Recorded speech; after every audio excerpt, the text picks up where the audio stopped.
वैसे तो पूरी दुनिया को इंतजार था कि अमेरिका और ईरान के बीच बातचीत बनेगी और शांति समझौता होगा, दोनों देशों के बीच डील हो जाएगी, जिससे मिडिल ईस्ट में जो तनाव है वो कम होगा, होर्मुज खुलेगा। इसका असर जो है पूरी दुनिया पे पड़ता है। होर्मुज बंद है तो इसका असर दुनिया के एक बड़े हिस्से पे तो पड़ ही रहा है। भारत में हम रहते हैं, भारत में पड़ रहा है, चीन में पड़ रहा है।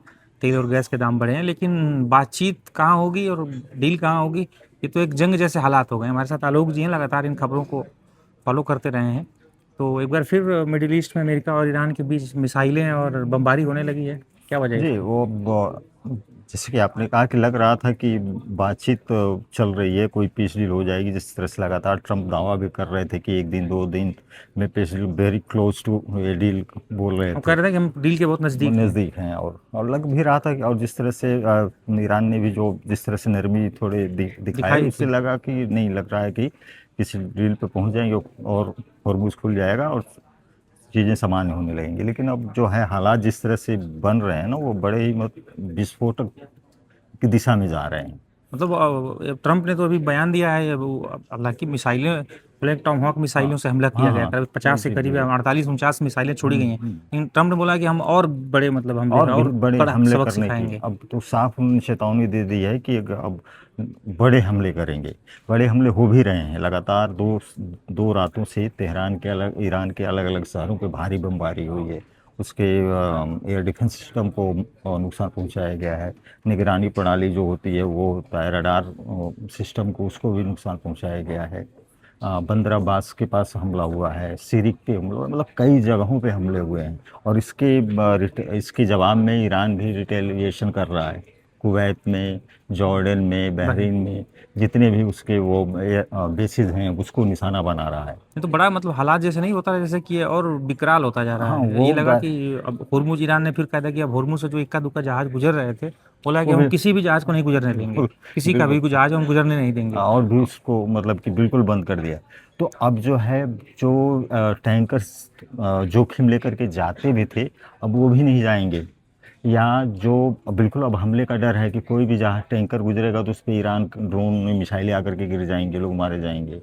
तो अभी मतलब समस्या अब इससे लग रहा था कि वो हमने जिक्र किया अभी कि वेरी क्लोज टू डील, मतलब हम डील के बहुत नज़दीक हैं। हम्म, और कह रहे थे बस परमाणु के मुद्दे पर बातचीत फंसी थी, हम लोगों ने इस बारे में चर्चा भी की थी। हम्म। लेकिन चीज़ें मतलब अचानक से फिर ये युद्ध के बीच क्या एक हाँ, कुछ खींच है अमेरिका की या ईरान की, कोई खींच है? इसराइल उधर हिजबुल्ला पे हमले कर रहा है, हाँ। ईरान भी रोकना चाहता है उसे, हम्म। अमेरिका भी रोकना चाहता है। और इधर ये लोग फिर आपस में भिड़ गए, जो लोग शांति एक की बात कर एक रहे हैं हाँ। वही फिर आपस में एक दूसरे पे जी। मिसाइलें और ड्रोन से और बमबारी करने लगे। अब जैसे कह रहे हैं कि बातचीत जो है वो चल रही है। ऐसा नहीं है कि इस युद्ध के माहौल, जंग हमलों के माहौल में बातचीत बंद नहीं हुई है। अभी जो है कतर की जो है टीम जो है तेहरान से बातचीत करके उनसे गई है। जी। और उसको उसने कहा है कि नहीं, बातचीत सही दिशा में चल रही है। तो ऐसा नहीं है कि बातचीत बिल्कुल डिप्लोमेटिक लेवल पे खत्म हो गई है, वो बातचीत चल भी रही है। बातचीत भी चल रही है और और मिसाइलें भी मिसाइलें भी दग दग रही रही हैं। हैं। तो ऐसा देखिए, ऐसा तो जैसे ट्रम्प इस जंग में कूदे और जो भी 28 फरवरी से जब जंग शुरू हुई थी, हम्म। या उसके बाद जो भी सीज फायर हुआ, तो ऐसा बोला गया कि अमेरिका जल्द से जल्द, यानी राष्ट्रपति ट्रम्प जल्द से जल्द इस जंग से निकलना चाहते हैं। लेकिन आखिर अमेरिका निकल क्यों नहीं पा रहा? क्योंकि अमेरिका जब चाह लेगा तो जंग समाप्त हो जाएगी। हाँ, तो वो वही का है ना, युद्ध को, लड़ाई करना शुरू करना आसान होता है, उसको ख़त्म करना मुश्किल होता है। और जब ये भी कहा जाता है कि जब आपने लड़ाई अगर शुरू कर दिया है आपने, तो उसको ख़त्म भी करिए, नतीजे चाहे अच्छे हों या बुरे हों। तो अगर ट्रंप ने, अमेरिका ने युद्ध शुरू किया है, तो इसको ख़त्म भी उसी को करना होगा। तो अब वो ख़त्म किस रूप में होता है, उसके लिए बड़ी कीमत किसको चुकानी पड़ सकती है।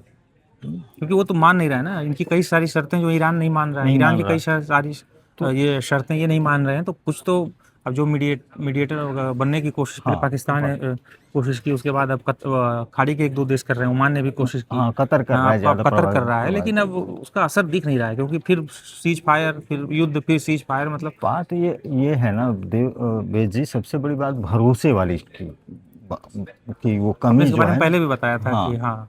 कि अमेरिका क्या ईरान पे भरोसा करता है, एक, हाँ, या ईरान कितना भरोसा करता है यूएस पे। तो इनमें जो है ना, मिसट्रस्ट इतना ज़्यादा है कि किसी की शर्तों पे वो कोई तैयार नहीं है। तैयार, कोई गारंटी नहीं दे सकता। कब तक ये टिकेगा? इजराइल जो है उसका अपना अलग तो मुझे स्टैंड तो है। ऐसा लग रहा है कि इजराइल अमेरिका या ट्रम्प की भी बात नहीं सुनता है। वो जिस तरह से वो चाहता था कि हिजबुल्लाह पे हमले बंद हो बिल्कुल और लेबनान में भी उधर शांति हो तो बातचीत आगे बढ़े, ईरान ने शर्त भी रखी थी। बिल्कुल, आप तो जो उसने सही कहा, इजराइल जी नहीं सुनता है किसी की, वो उसको जो करना है वो करेगा, भले ही फॉर द टाइम बिंग वो बात मान ले ट्रम्प की, लेकिन उसको वो अपने एजेंडे और अपनी सुरक्षा को उसका लेकर मतलब के वो क्लियर है क्लियर मामला है। कि हमको यहाँ मारना है, हाँ, मारना है हमको तो इनको खत्म खत्म करना है, करना है। हमको हिजबुल्लाह को मारना है, हाँ, जिन्हें मारना है मार रहा है। लेकिन फिर अमेरिका जो है ईरान, किसी को तो झुकना पड़ेगा, या तो ईरान कुछ शर्तों पे झुके। अब अमेरिका ने इतनी भीषण बमबारी की, इतनी मिसाइलें मारी, इतनी तबाही मचाई तेहरान समेत बाकी उसके पोर्ट पे, ईरानी शहरों पे सैकड़ों ये हजारों लोग मारे गए, अब लेकिन उसके बाद भी ईरान दबा नहीं। फिर उसको नहीं, समय मिल गया। देखिए ईरान की जो ताकत जो है, उसकी अंदरूनी ताकत, जहाँ से उसको पैसा मिल रहा है, जी पैसा उसको तेल से मिल रहा है, जी तेल से मिलता आया है। और अभी भी उसकी एनर्जी इंफ्रास्ट्रक्चर को यूएस ने उस तरह से नुकसान नहीं पहुंचाया है जानबूझकर। जानबूझ करके। तो जब तक उसको ये डर नहीं होगा ना, बिल्कुल हमारी तेल संरचना और जो भी है गैस का, वो खत्म हो लेकिन जाएगा। अब तेल अभी वो तो बेच नहीं पा रहा है ना, अभी नहीं तो बेच नहीं चारों पा रहा, तरफ से स्टोर कर नाकाबंदी रहा की, है। स्टोर कर रहा हाँ, है। स्टोर कर रहा है। हाँ, तो जब तक उसकी जो फाइनेंशियली जब तक आप उसको तोड़ेंगे नहीं। तो आखिर वो तो पिछले कई सालों से वो इनका प्रतिबंध झेल रहा है, आर्थिक हाँ, प्रतिबंध, कई तरह के आर्थिक प्रतिबंध लगे हुए हैं। फिर भी तेल तो 20 ले रहा था, चाइना को 90% तेल खरीद ले रहा था, उसके बदले में उसको पैसे या जरूरत की और चीज़ें, हथियार उपकरण मिल जाया करते थे।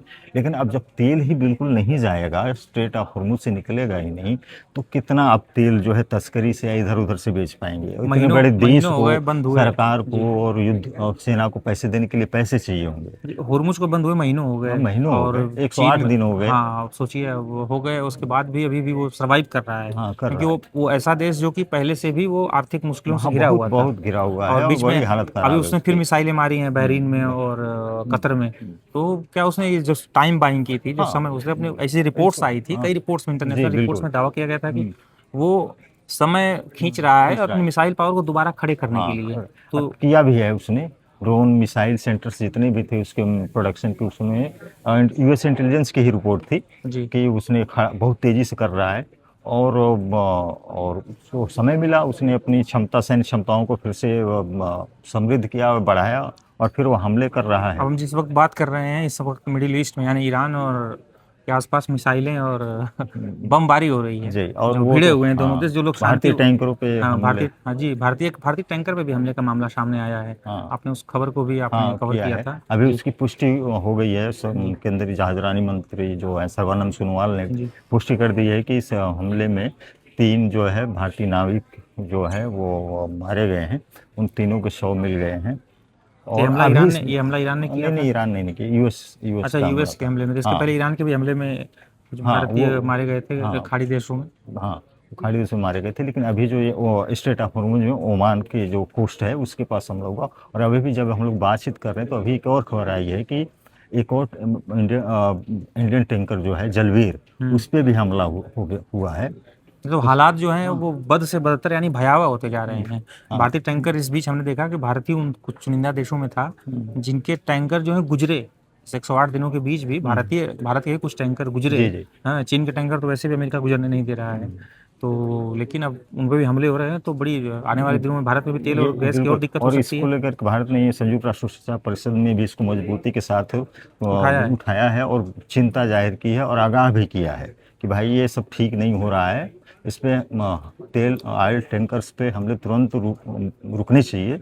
और जो है, जो भी समस्या है उसको बातचीत और कूटनीतिक तरीके से आप लड़ाई लोग किसी सॉल्व और करिए। के बीच है और हमारे हाँ, देश के नुकसान। भारतीय लोगों की जान जा रही है। भारत में को तेल और गैस के दाम बढ़े हैं, लेकिन वही है, जंग कहीं और हो रही है, असर लेकिन यहाँ दिख रहा है।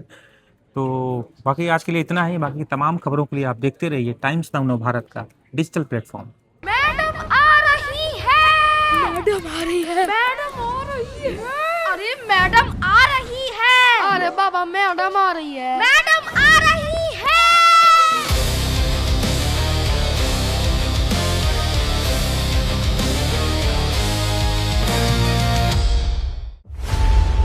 खबरों की रणभूमि में यहाँ शोर नहीं, सोच लड़ती है। जहाँ शब्द नहीं, फैक्ट्स वार करते हैं और हर सवाल खोलता है सच की नई परत।